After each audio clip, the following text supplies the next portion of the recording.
You're listening to the Mile You're In podcast. Everything running related from 100 meters to 100 miles. And now, here's your host, Phil Patterson Jr.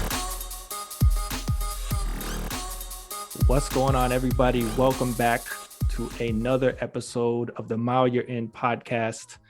Starting to do so many of these, I'm losing count. I know we're somewhere in the 30s, I believe. As always, let me just quickly thank my supporters on Patreon. Becky from Miami, Francine from Pembroke Pines. Yes, I actually forgot for a second there, so you can DM me or text me and cuss me out if you want to.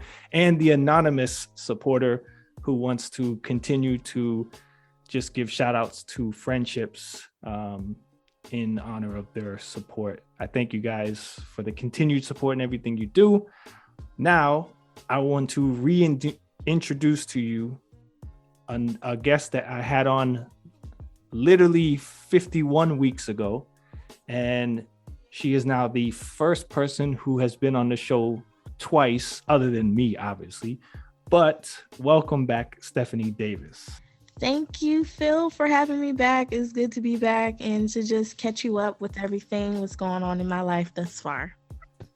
Yeah, it dawned on me when we started talking about doing this, and I realized, I started remembering some of the things we talked about, and it made me realize this was right around the same time. So I went back and found the date, and I was like, wow, it's like right on the 1 year mark. Like, that's crazy. And so much has changed in a year. So much, not just track and field, but in the world itself. So it's like, it's a big difference from what we talked about in that episode. Mm-hmm. I feel like some things changed for good and some haven't, but we're making progress. So speaking of that, one of the things I did want to talk about, because it's something I noticed, and I feel like when people make a drastic physical look, mm-hmm. It stands out immediately, and typically it's for a reason. Sometimes it's not. Sometimes you just want a change, a different look. Mm-hmm. You donned the short hair look the whole season. I did. And it made me wonder, was there a purpose behind that, or was it just you were tired of the long hair? I think any Black girl can attest to this, but when your hair has been through a lot, and I mean just developing split ends, what's another thing that I've dealt with? My hair I lost texture in my hair due to overheating. So what that means is, like, I was passing the flat iron through my hair a lot of times, and I wasn't like protecting my hair and taking care of my hair. So I had to cut it off and start fresh. I tried the relaxer route to see if that worked, because I really like the short hairstyles that come with that, like the finger waves and the pixie cut. Mm-hmm. That didn't work out, because anytime I would get it done, the hairstyle didn't last but 2 days because I would sweat it out. So I grew that out a little bit, and then I cut it again. And basically I wanted to try the waves, the 360 waves, because I see like a lot of men have 360 waves, but when it's on women, it looks even better. And I liked how like women were dabbling in different colors, and I wanted to do that. So I cut my hair, started over, and I was rocking the waves. Now I'm just loving my short natural hair, and it's actually like, it's helping me discover like a newfound like confidence. And I feel I feel beautiful inside out because of my short hair. Like I feel different and I like it. People like it too. So I'm gonna rock this thing for a little while longer because I like the compliments that I get and I just like the way it makes me feel. And you should, regardless, because it's anytime I see a woman with short hair now, I always think of the Lil Wayne lyric. I don't like short hair girls. No, not really. If I do, they gotta look like the old Halle Berry. Every time, like that lyric is stuck in my head now because so like when I see a girl with short hair, especially if I didn't meet them that way, it's again, it's a drastic change. And for me, it was the same thing when I decided, you know what, like my hair grows insanely fast. I'm just tired of having to maintain it as it continues to grow in different levels. And like you said, I would cut my hair and like a couple days later, you really couldn't tell, which is why I stopped going to the barber and just doing it myself because it was just so expensive to constantly get it taken care of. I'm like, you know what? It's cheaper to just buy some razors and shave my head. And eventually it'll get a little tan and it won't look so funny. And it's just like also a new direction. Sometimes you feel a certain way about yourself, your life, the direction you or it is going, and it's a symbol of that change. And I think it's cool. And then, like you said, to get positive feedback on it, because not everybody's gonna agree and right. like it, but to have that confidence in yourself, because I've had people, say to me like, it don't look bad, but you look better with your hair. Or people tell me all the time like, you look better without your beard. And it's like, well, I'm doing it for me, so that's all that matters. So I thought that was cool. I like the different colors you do. I've seen the different styles, and I was like, I figured you were kind of experimenting on the look, and I know it's got to, like you said, with track and the sweating, that's got to play a whole routine into it as well. Oh yeah, it did. Now it's a lot easier to manage as well. Like the maintenance, it's very low. All I have to do is like put a do-rag on at night, and then when I wake up in the morning and I'm about to leave the house, take the do-rag off. It's a little flat, but all I got to do is just fluff it out with my hands and I'm good to go. So I really do like the short hairstyle look. It's really helpful that I'm still out and about being active and running around the track. So it helps. Well, I feel like it does. Like I was looking at your Instagram photos that are up still, and I feel like it fits you. And that's one thing. Like I feel like sometimes, whether it's intentional or not, some people, it happens. Health issues cause them to have to cut their hair like that, and it doesn't maybe fit them as well, and they don't feel as confident. In your case, I feel like it fits almost. Like now that I've gotten so used to it, and I looked back and saw some older pictures, I'm like, I kind of feel like that shorter look does look better in ways. Yeah, I feel that too. I'm not even gonna lie. So the next thing I wanted to touch on since then was graduation. You finished college. You're a alumni now. So how does that feel? Like that's a big accomplishment. Like I only lasted 6 months in college and I was like, I'm done. Right. So all my life, my parents and everybody in my family, in my circle, have been telling me college is going to go by fast, like a blink of an eye. So have fun while you can, because next thing you know, you want to be in the real world. And I'm now starting to like realize that I'm not being taken care of anymore. I had college paid for all 5 years, including my extra year of eligibility. And now I got to start doing everything on my own. And it's kind of scary, I'm going to be honest with you, because I feel like I have no plan. And because I just don't know right now how that's going to all work out with me trying to get a job and then having to like pay my own bills. Like my parents, they'll support me as much as they can, but in this new phase of life, I got to start doing stuff on my own, and they're going to have to back off a little bit. So, and my mother, she let me know literally like today, Stephanie, I have done my job. Now it's time for you to start doing stuff on your own. And I don't want to hear that. Right. But like I said, I just feel like the University of South Carolina, they taken care of me all 5 years, like I said. But it kind of feels like they just kicked me and like threw me outside of the car and just left me on the side of the road. And now I have to like just figure it out on my own. So that's the scary part. So here I am, literally applying for part-time jobs because I got to make sure that I can still practice and exercise. I can't work full-time yet. And yeah, so that's where we're at right now. We're trying to get a job.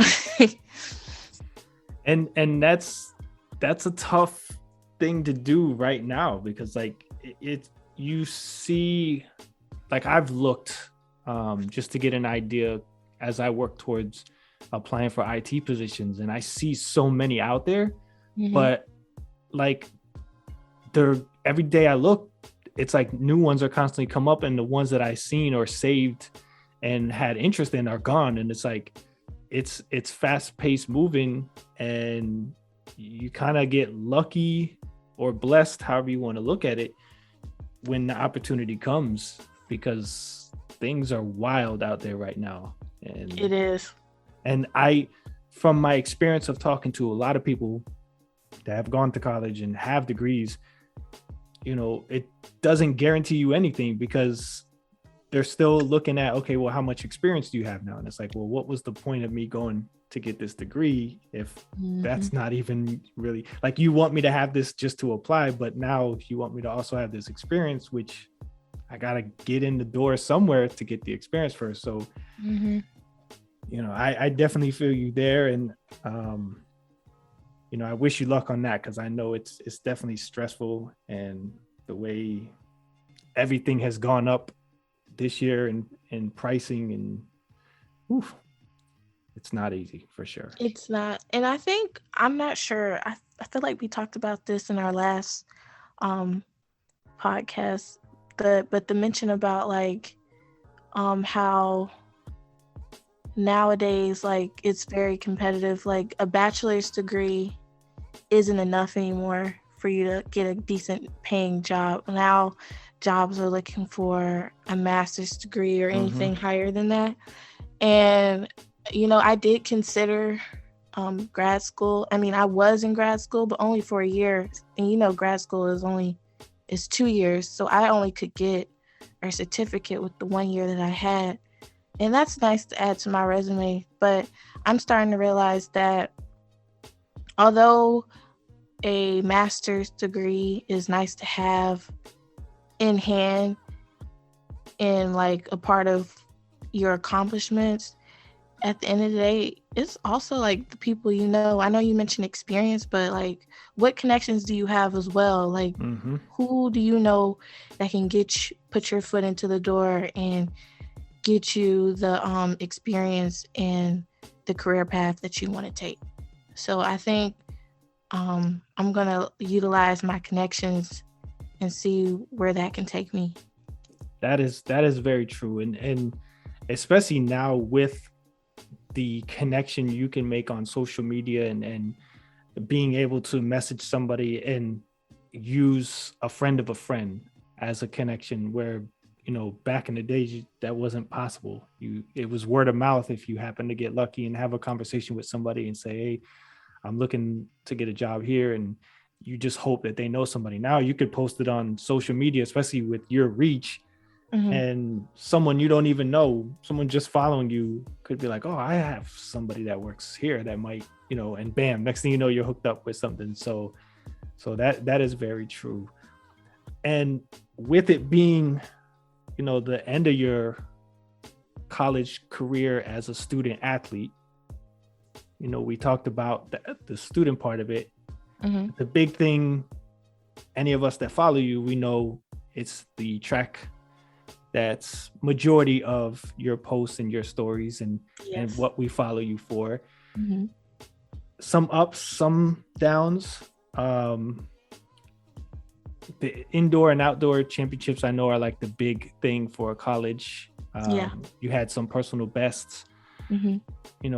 Take us through just some of the moments that you were really proud of, as yourself, the team, anything that you look back on, the goals you set and were able to accomplish for this year. Right. So all in all, to sum up my whole entire season, it definitely did not end the way I wanted it to. And now looking back on it, I'm okay with that. I mean, it happens. It happens to the best of us. I definitely can say that I'm very proud of my indoor season and how consistent I was throughout the entire time up until indoor nationals when I got hurt and I couldn't run at nationals. And I know a lot of people were they had high hopes in me because I know and they knew I definitely could have finished on that podium in the finals of the 400 meters. But God had other plans for me. So he sat me out a little bit of the beginning of the outdoor season, and I tried to get back out there and basically pick up where I left off. There were some good meets and there were some bad meets, but I definitely can say, even though it was a roller coaster season, and I wish that it would have been better for myself, especially getting on the podium in the individual event. I'm proud of the person that I've become, and I've really grown a lot over the years. And I say that all to say is Stephanie Davis is not done. That was not the end of my track career. We are going to try this pro thing. There we go. Because I just feel like I have more to offer for myself too. I'm not doing this for anybody. I'm 100% doing this for me to see how far my talent can take me. So that was just an eye-opener that like I can't end my track career just because I had a bad season. I got to keep going, keep setting these goals, and keep trying to reach for them. And I saw a comment you made in your caption that kind of hit me personally. That's when you said, "No hardware, but I wear my dignity everywhere I go." And I think we hear the word dignity and we know what it means, but sometimes for myself at least, I like to go in and just look at a word in the dictionary, even if I know what it means, just to see like other explanations of it. And when I saw being worthy of honor, respect, having pride in yourself, it made me circle back to, the short hair. When I see you doing all these funny things on TikTok, whether it's dancing or using the filters and being silly, like having that confidence and that pride in yourself. Because even me, sometimes I'll post things.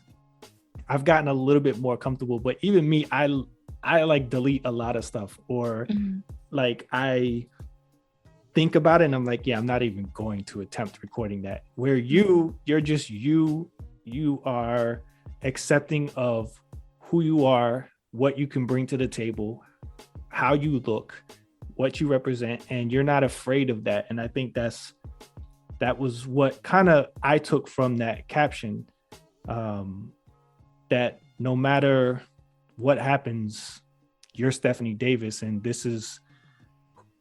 they're going to have to like it or not and accept it or not. Right.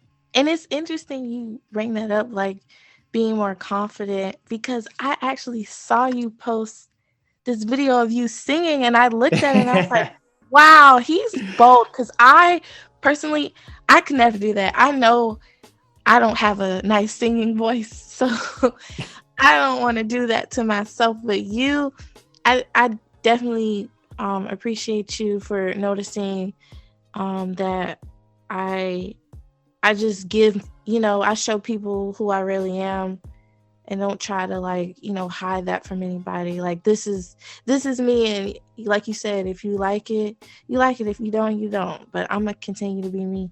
And so that was really nice of you to come out of your shell and just show us a little bit of who you are as well. It's a nice voice too. Like you sang that song really nicely. I liked it.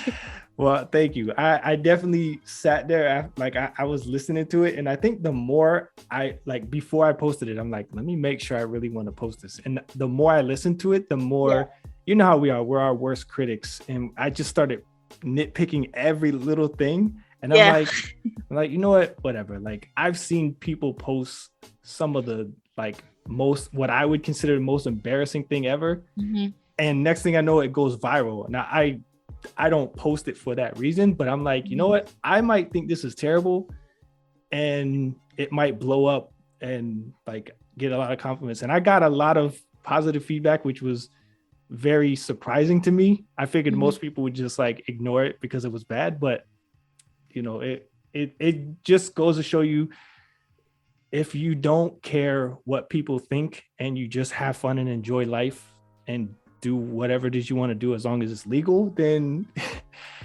who cares? You're enjoying your life at that point. Exactly. Now, another thing I noticed that I really liked, and I'll start before I go too far into that. The next thing I wanted to talk about that led to that topic was the World Championships. I know that was something you were really looking forward to, especially just at the time, the things I saw you posting, especially with how the relay team ended for outdoor with you, and just the times you were starting to run, the confidence was there, and the hopes were there.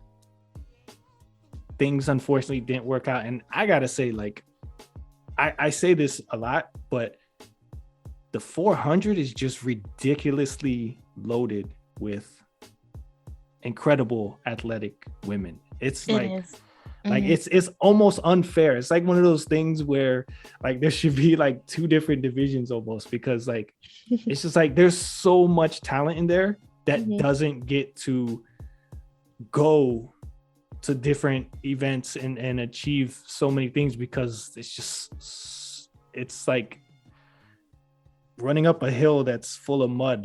It's just you almost gotta be, it's gotta be your day to make it.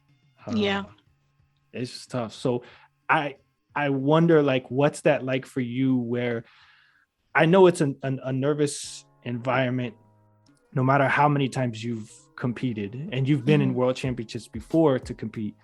But when you look at those names and their history, I would think it has to at least still creep in your head a little bit, because it's not you still know, okay, you have that David versus Goliath mentality, the any given Sunday mentality, but you look at who you're competing with, and I would think there's still got to be something creeping in your head, why all these people. I'm tell you what happened. So, and I hate to be one of those people who tries to find an excuse for why they performed a certain way, but sometimes excuses can be true to certain outcomes. So for this excuse, it's very true what happened in my race. So I was in the first heat of the preliminary rounds, and my entire heat had this strong headwind in the backstretch. And if you notice, I don't know if you were paying attention to the times, everybody in my heat ran 52. Because Allison Felix ran a 52, and she doesn't usually just run 52 like that off the bat. So I knew that if she's running 52 and I'm running 52, then we all had a problem in the race. And that was just the conditions. So that played a role. But I try to find the positive out of each and every race. And the positive out of that race is I finished really strong, and I was struggling with finishing strong pretty much mid-season during conference and at regionals, my finish was awful. Like, I died and I didn't set myself up and position myself correctly in order to finish the way I should have. So my finish was great. So I was satisfied with that, but I wasn't satisfied with the whole entire outcome of the race. And then to go back to your question, like, how does it feel to, mentally prepare, especially like mentally prepare weeks in advance for championships and not get the outcome that you wanted? I honestly feel like now, just looking back on it, it's just another one of those lessons. I honestly and truly feel like God is going to keep putting me into situations where I'm not going to always get the results that I want. And the saying, like, there's this saying that like goes, if you're going to fail 1,000 times before you actually like win. Mm-hmm. And so I feel like that's just one of those moments. And if I wasn't prepared, mentally to being in a championship race this year, then I'm going to keep preparing myself no matter how many times or how many tries it takes. Maybe this year just wasn't my time, and I'm okay with that. It's all about preparation. I'm pretty sure those people that I was running against, it took them a couple tries too before they made their first team. Mm. So that's just how I feel. Like, if that's what's it going to take for me to make my first team, then I'm gonna do what I have to do, and that's just prepare. And that was actually the topic I had on my last episode. I talked about that. Like, there's going to be times where you fail, and there's going to be times where you fail at that same thing multiple times. Like, just because right. You made a correction based on the first experience, it's not guaranteed that the second time will be success. And especially in your condition, like when you mentioned the headwind, because that's something you can't predict. That it's, as long as it's considered, I know for like records, there's certain winds, speeds and things that are considered legal or not, but mm-hmm. like it could be that you had the headwind, but then the rest of the heats don't, and now when you take the next fastest times from the auto qualifiers into the next round, you kind of get cheated out of that opportunity because somebody else might have had no headwind, and even though they didn't automatically qualify, there are times we're still faster because they had better weather conditions, right, and things like that. So it's, there is a bit of the unfairness when it comes to certain things, especially in outdoor sport. And, it's one of those things where you can't really beat yourself up about it, too long, because then it keeps you from taking that chance and trying again. Right. And it's always tough to, in the moment, we know what the pain is and that it will eventually linger and go away. But in that moment, you don't want to hear that. You don't want to think that. It's just tough. But I saw you out there recording and posting, congratulating people, friends and teammates that were out mm-hmm. there. And I thought that was pretty cool, because I know some people will just, that's it. They'll pack up and they'll go, like they'll leave. Mm-hmm. and it's okay. We all handle things differently, but the fact that despite that disappointment, you still went out there and supported your friends and were smiling in every picture that I saw, I thought that was a little bit more of who you are, and not just the track athlete. Right. Oh, believe me, it was hard, especially watching the women's 400 meter final. Mm-hmm. I was like, when I saw that places 5, 6, and 7, or was it? No, it was 6, 7, and 8. When I saw those last 3 times And I was like, dog, if I was just in enough shape, or if I just ran the way I should have, I would have at least made a relay pool. And I was just like, oh my goodness, unbelievable. Just shaking my head the entire time, like shoulda, woulda, coulda. But it is what it is now. It's behind us. And even not just you, but it's something also I noticed about your support system and your friends, and especially your social media following, that it's so easy for people to hype you up when things are going right and you're having success. They usually kind of, just like I was saying, where I didn't expect much comments or likes on my singing video. I figured people were going to be like, oh, it's kind of bad. I'm not going to say nothing. I'm just going to ignore it. Mm-hmm. Where you would typically see that happen when, the build up to that event is there and then things don't go well. People kind of, whether it's out of respect, they don't know what to say, or their personality just doesn't hype people up regardless. The things I saw you sharing that people were posting was really nice, because had you not shared those, obviously none of us that follow you would have known that unless we follow those people. Mm-hmm.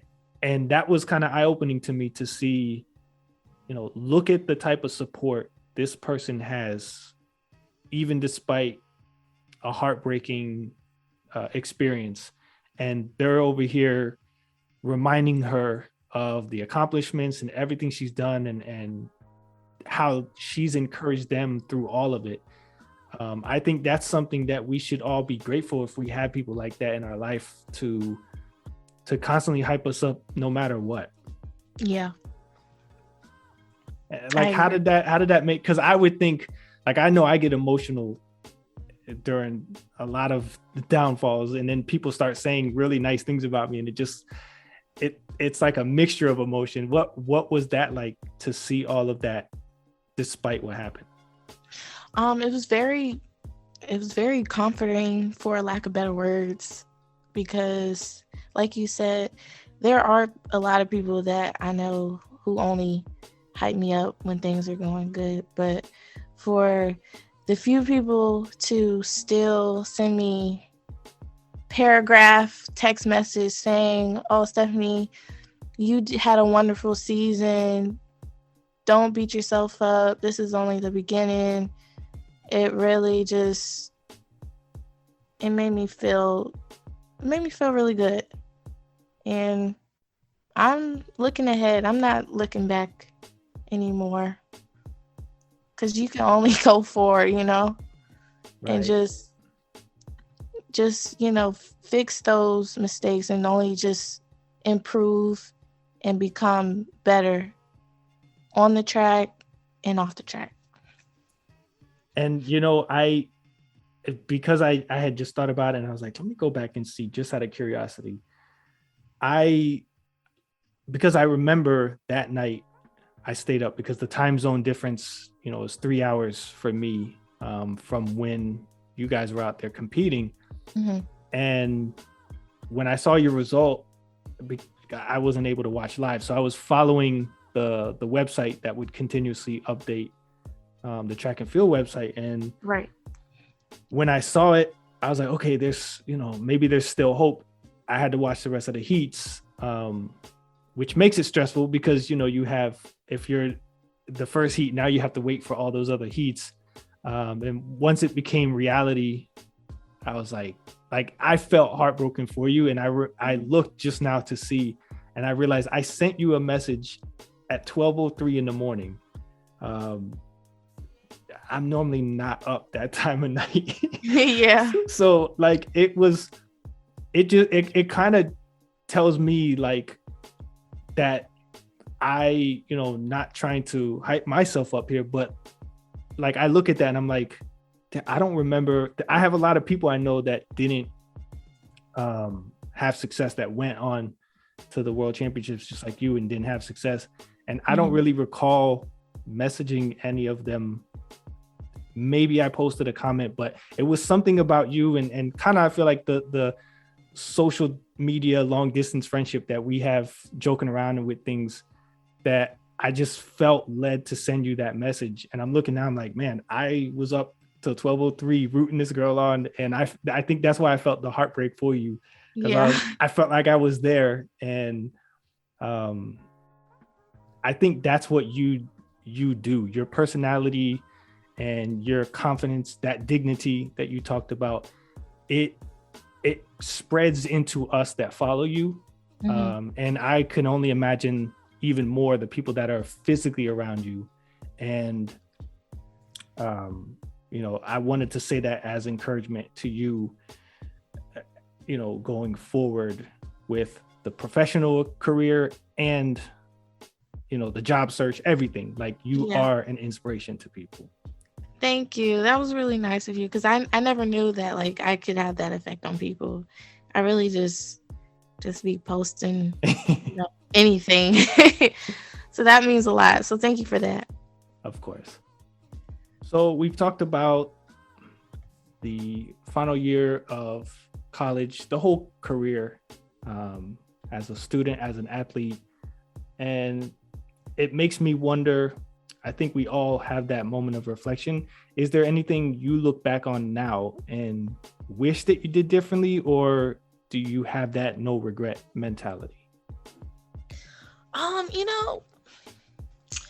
The recruiting process, I really feel like I should have been more open to a lot more schools that were probably further away from home, because I had set in my mind that I was going to stay on the East Coast.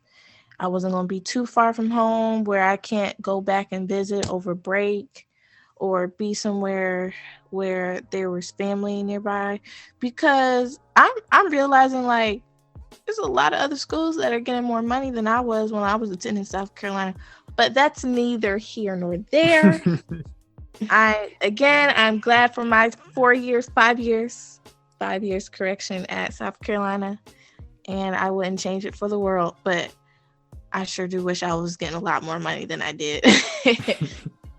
So would you say, for anyone that's applying or looking at options, what would be your word of advice? Maybe that something that might spark confidence in them to consider expanding their options? Well, there's a lot of stuff to consider when I'm trying to find the right school to attend.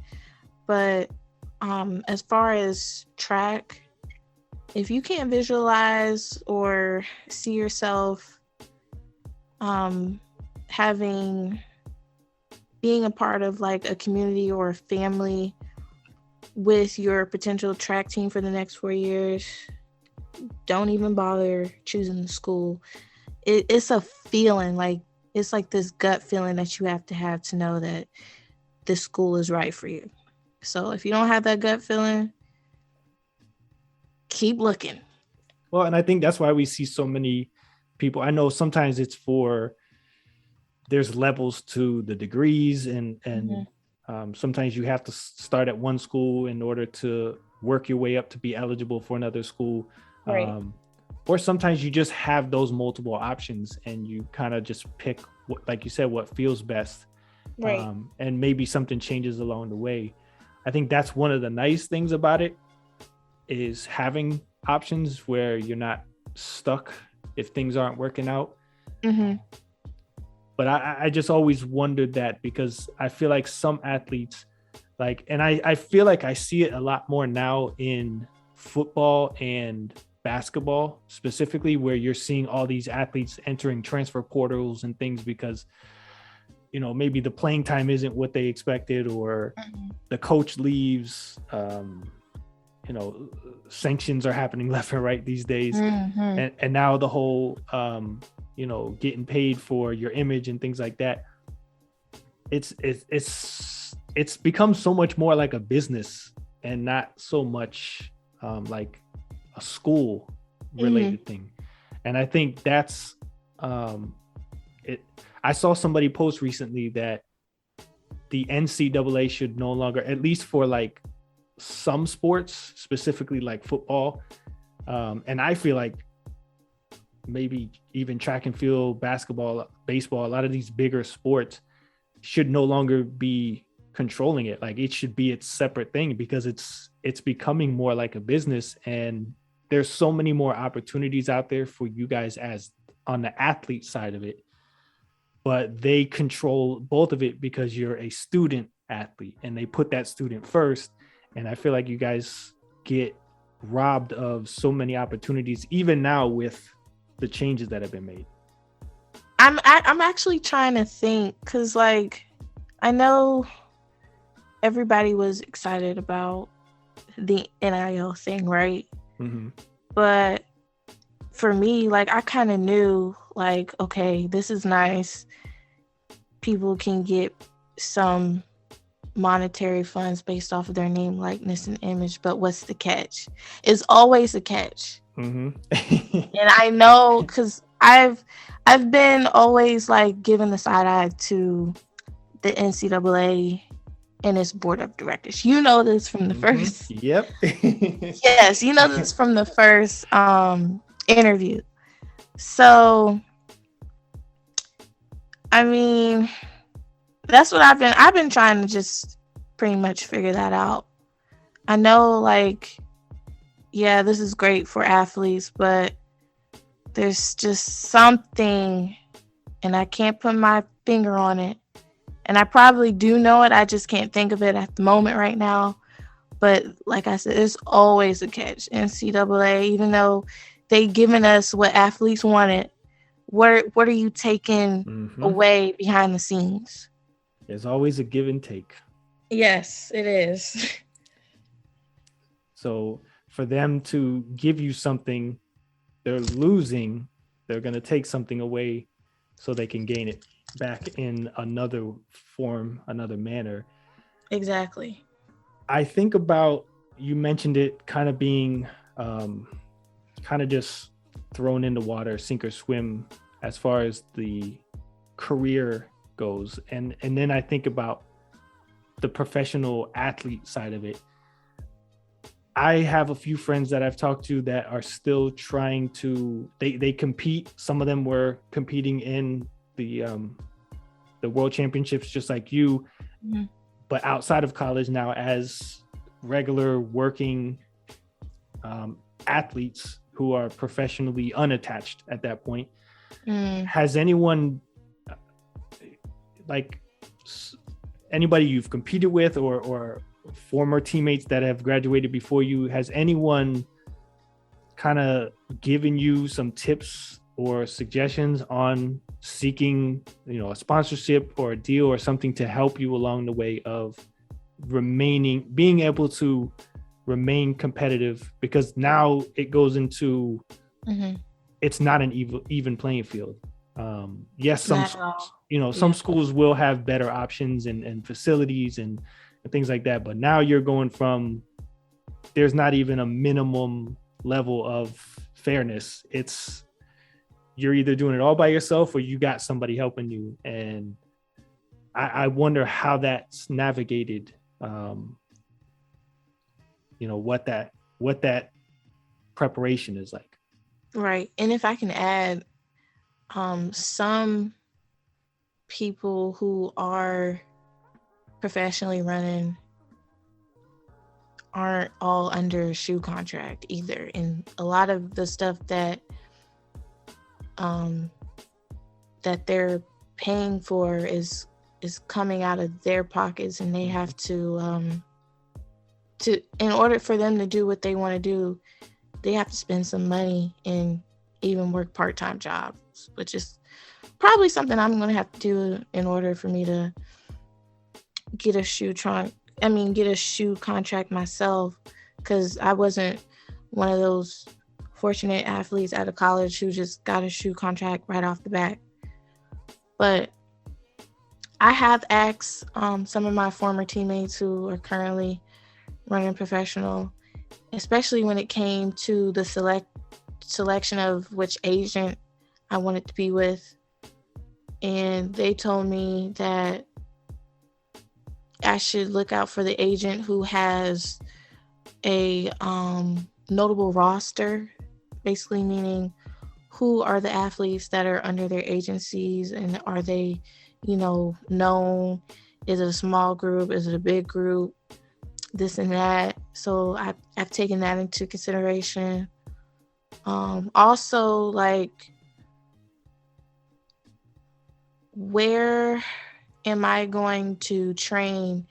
And that could be somewhere out of state that's, expensive or less expensive. But is there facilities that are around the area that I can get to and utilize in order for me to train well, like a gym? Could be a chiropractor nearby. I know some professional athletes just train on a nearby college campus, because college campuses got everything. And you got the indoor track, outdoor track, the weight room, and you could probably utilize that for free. But if you're trying to get with a professional track team, I'm pretty sure you gotta like pay for the strength coach who's strengthening the athletes. You gotta pay the running coach. It's a lot of nuts and bolts. But yeah. So that's what I'm trying to figure out right now. I know that was a lot, but that's what I'm trying to process. Right. I know that was a lot, but that's literally what I'm trying to do right now. So I can tell you that my goal, and you're going to be happy with this, my goal is to train in Claremont, Florida, because that's where a lot of the pro track teams are. And there's a coach that I really want to be with at this very moment. But Claremont, Orlando, very expensive. Now I got to figure out, am I going to be able to pay and afford the cost of living down there? Because I don't want to live above my means. Mm-hmm. That's the number one thing I wrote down. Don't be in a place where you're living above your means. So, like I said, I'm still figuring it out. I'm still asking questions to professional athletes that I know or who I follow that I know is running professionally. So it's all a process right now. And that's exactly why I asked, because I had a guest on a little bit after you, and we were talking about that, the issue of sponsorships. And, we looked at athletes that were sponsored, and some of them, because a lot of it does go off of the image and the following that you have on social media. And you look at some of those and you're like, compared to what others are doing, there's other people that deserve that opportunity. Not to take, anything away from that person, but there are others that are putting in more work and having just as much success, if not more than that person. But for whatever reason, again, it could be who like we mentioned earlier. It could be favoritism. You never know, but there should be, in my opinion, more opportunities out there for this sport. And I feel like there are improvements happening, but they're happening very little by little. Mm-hmm. And it sucks because there's so many athletes that are going to miss out by the time changes are made to benefit everyone. And thankfully, you're still young enough that you should hopefully get in. And I feel like with just the social media presence you have, and I know that's huge for a lot of brands, I think that will play a favor in your search. Mm-hmm. But it then makes me want to bring up what we also discussed. A lot of people do this. I see it all the time. You even see professional football, basketball. Actually, a hockey player did it recently too. So and all these major sports that are getting paid millions of dollars, they do it too. Sometimes they just wipe and start fresh. You're Instagram changed recently. Yes. Made some changes, and I'm sure there was a reason behind that. Yes, there is. So I wanted to basically start fresh and just start posting things that pertain to the next phase of my life, whether that be with running professionally or, traveling. Definitely want to take tons of pictures of me traveling to different places that I've never traveled to before, because being in college is not really like much vacationing you can do because you're so committed to your sport. There's literally no off days. You're always on go. And definitely in this next phase of my life, I want to do a lot of the things that I didn't get a chance to do while I was running collegiate track.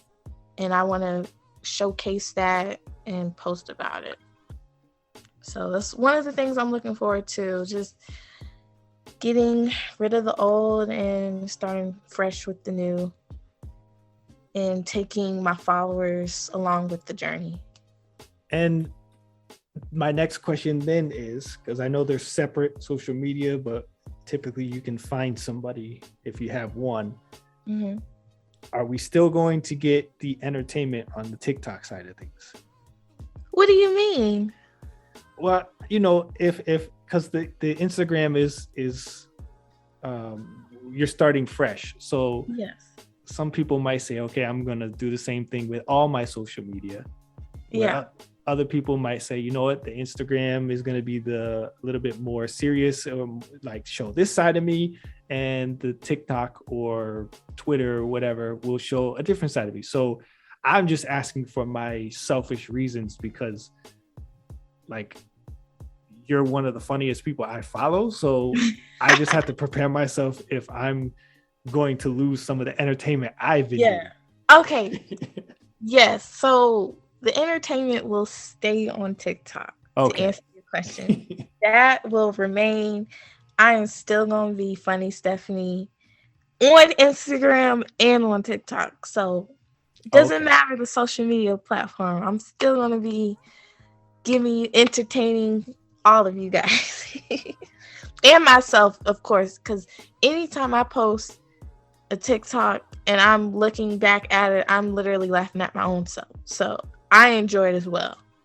I think that's when you know you have something good, because I just posted one on Sunday of my run, and during the run, because I run way longer than you do, so I have way more time to think and just get lost.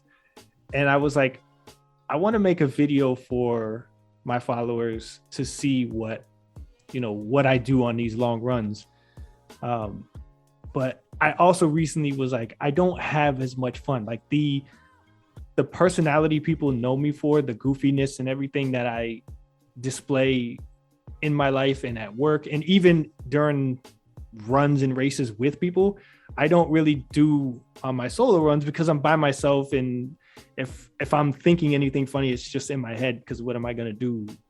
Like talk to the trees or, and I just was like, I want to be more upbeat and show people that this sport can be fun. It's tough, but it can be fun and you can have fun. And every time I look back and watch the video now, it's like I laugh, and I remember laughing as I was editing it and about to post it. And I think that's how you have something good, when you're even entertained by it. Because I feel like I have a good podcast, but I can't listen to, like, I don't go back and listen. Once I edit it, I'm done. I don't go back and listen to it. I think because I just don't want to hear my voice. But like when I make reels and TikToks and things like that, if I'm not laughing, then I'm like, yeah, I'm probably not going to post this, because if I don't find it funny, the people that follow me probably aren't going to find it funny. But you got moves too. Like you're on that dancing side of TikTok that is very impressive, I have to say. Thank you. I love to dance. I've always that was like my second like talent, dancing. I could never got into it professionally growing up because, track is life, track is priority. But growing up, I did do a couple musicals in middle school and high school. And that really allowed me to showcase off my second talent of dancing. So dancing is fun for me. I like dancing. It's a lot of fun. I love learning new moves, but there's this one move in particular that I can't master, and it's making me very frustrated. I refuse to believe that. No, I'm so serious. So you know how like, because I see you do things so quick. Yeah, I know. So like, you know how everybody on TikTok does those dance challenges, right? To those like very upbeat, fast songs. Mm-hmm. There's that hip thing. I know you know what I'm talking about, right? I'm pretty sure. It's that hip dance move that people do like in every dance challenge, and I can't do it right. And it's so frustrating. But I'm determined that I'm gonna master it someday. So I'm gonna keep practicing until it just starts looking right. Because I'm telling you, like, I'll see because it starts trending, and all of a sudden I'm like, there's a new dance, and I'm like, okay. And then like I'll see yours pop up, and I'm like, bro, how did she learn it that fast? And like not even learn it, but like you could see like and I mean this in a good way, but you could see the cockiness in your face, like, I got this. Like like it's so easy for you. Yeah. Even the ones you do with like your teammates and your friends, I'm like, like I'll watch them multiple times and like compare both or if there's more than two of you, and I'm like, okay, she is the leader of this group. Like she's probably the one, like, come on guys, let's get this together and let's practice this. So, but no, I think that's cool. And it goes back, tying it all again to the whole dignity thing is like, no matter what platform you're on, no matter what school you were at, no matter what meet you went to, and no matter, what happens with the professional search, athlete wise or career wise, like you are who you are, and you're continuing to be proud of that, and it displays and people see that, and they get confidence to be themselves more. So if anything, that's what I want you and anyone that listens to this to take from this, is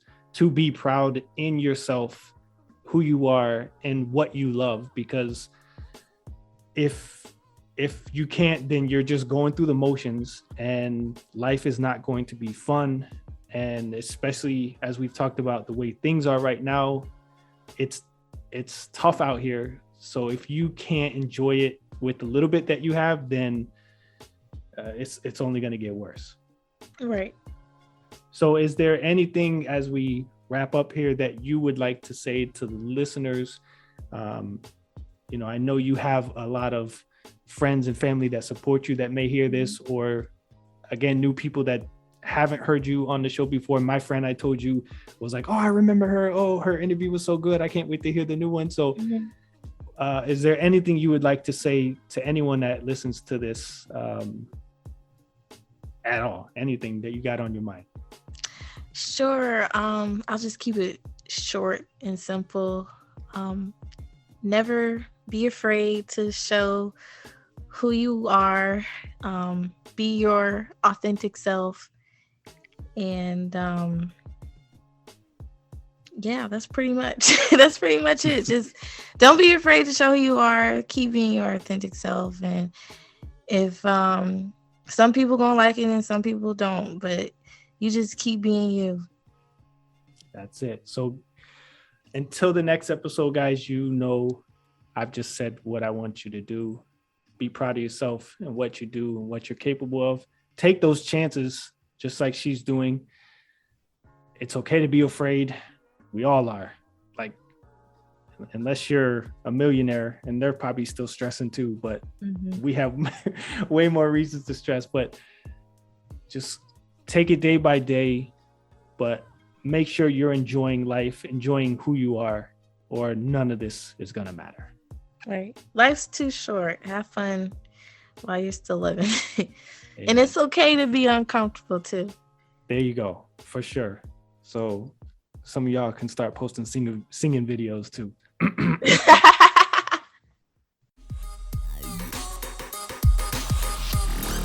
Thanks for listening to the Mile You're In podcast. If you enjoyed it, make sure to like, share, and subscribe. Check out previous episodes and more at heelstriker954.com.